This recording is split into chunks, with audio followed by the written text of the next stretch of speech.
Welcome welcome વિદ્યાર્થી મિત્રો, આપ સૌનું મારી યુટ્યુબ ચેનલ પર હાર્દિક સ્વાગત છે અને ઓનલાઈન કોર્સમાં પણ આપ સૌનું હાર્દિક સ્વાગત છે. અનિયમિત શેર વેચણી અને ગેરકાયદેસર શેર વેચણી વચ્ચેનો તફાવત 3 કે 4 માર્ક્સની અંદર પહેલો મુદ્દો છે તફાવતનો અર્થ. કંપની ધારામાં નિયમિત શેર વેચણી અંગે કરવામાં આવેલી જોગવાઈઓનું ઉલ્લંઘન કરીને કંપની ધારામાં નિયમિત શેર વેચણી માટે જે જોગવાઈઓ નક્કી થઈ છે એ જોગવાઈઓનું પાલન કરી ન હોય અને શેર વેચણી કરવામાં આવી હોય તો તેને અનિયમિત શેર વેચણી કહે છે. શાંતિથી જોજો, મને સાંભળજો અને મારા વિડીયોને ફરીથી રિપીટ કરીને મતલબ કે સ્ટોપ કરીને ફરીથી રિવાઇન્ડ કરીને પાછું ફરીથી સાંભળી લેજો. કંપની ધારામાં નિયમિત શેર વેચણી અંગે કરવામાં આવેલી જોગવાઈઓનું ઉલ્લંઘન કરીને કરવામાં આવેલી શેર વેચણીને અનિયમિત શેર વેચણી કહીશું. જ્યારે ભારતીય કરારના કાયદા હેઠળ કાયદેસરના કરાર કે કંપની ધારાની અન્ય કાયદેસરની શેર વેચણી અંગેની જોગવાઈઓનું પાલન ન કરીને કરાયેલી શેર વેચણીને ગેરકાયદેસર શેર વેચણી કહે છે. અહીંયા શું થાય છે?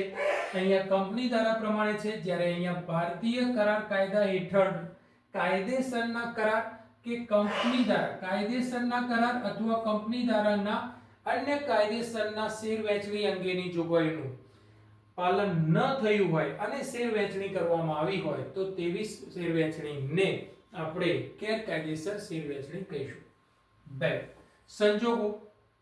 વિજ્ઞાપન પત્રમાં નોંધાવ્યા પહેલા, લઘુત્તમ ભરણું ભરાય તે પહેલા તેમજ નક્કી કરેલી રકમ મળે નહીં અને શેર વેચણી કરવામાં આવેલી હોય તો થયેલી શેર વેચણી અનિયમિત શેર વેચણી બને છે અથવા એ સંજોગોમાં થયેલી શેર વેચણીને અનિયમિત શેર વેચણી આપણે કહી શકીએ.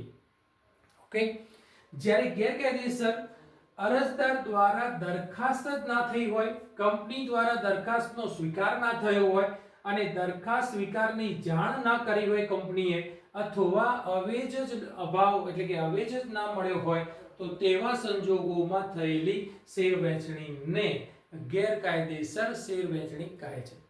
ઓકે, ભૂલાય નહીં, થોડું ધ્યાન આપનું હોવું આવશ્યક.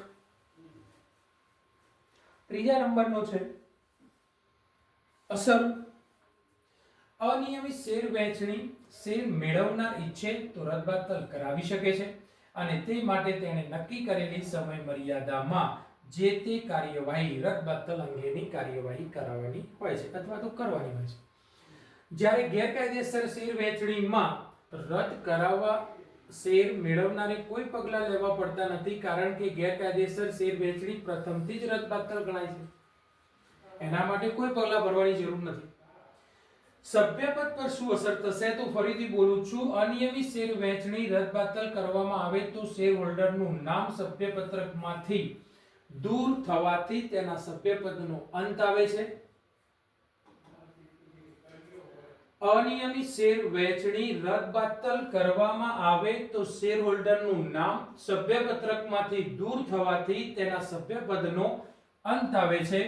જ્યારે ગેરકાયદેસર શેર વેચણીની બાબતમાં સભ્યપદ મળ્યું ન હોવાથી રદ થવાનો કોઈ પ્રશ્ન જ ઊભો થતો નથી. જવાબદારી. અનિયમિત શેર વેચણીમાં જવાબદાર અધિકારીઓ કંપની તથા શેર હોલ્ડરોને નુકસાન કે ખોટ ભરપાઈ કરી આપવા માટે જવાબદાર હોય છે, જ્યારે ગેરકાયદેસર શેર વેચણીમાં કરાર થયેલો ગણાતો નથી અને તેથી કોઈ પગલાં લેવાની જરૂર પણ પડતી નથી. ઓકે, બુક લઈને બેસજો. એક વખત ના હોય તો બુક વાંચી લેજો, પછી વિડીયો જોવા બેસજો. પણ વિડીયો જુઓ જ્યારે રેકોર્ડેડ ત્યારે થોડી ધીરજ જરૂર રાખજો. ઓકે, અહીંયા રાખીએ છીએ. અને હા, મારી યુટ્યુબ ચેનલને લાઇક, શેર અને સબસ્ક્રાઇબ કરવાનું ભૂલાય નહીં અને અન્ય વિદ્યાર્થીઓને પણ કહેવાનું ભૂલાય નહીં. કોમેન્ટ તો અવશ્ય કરજો. Thank you.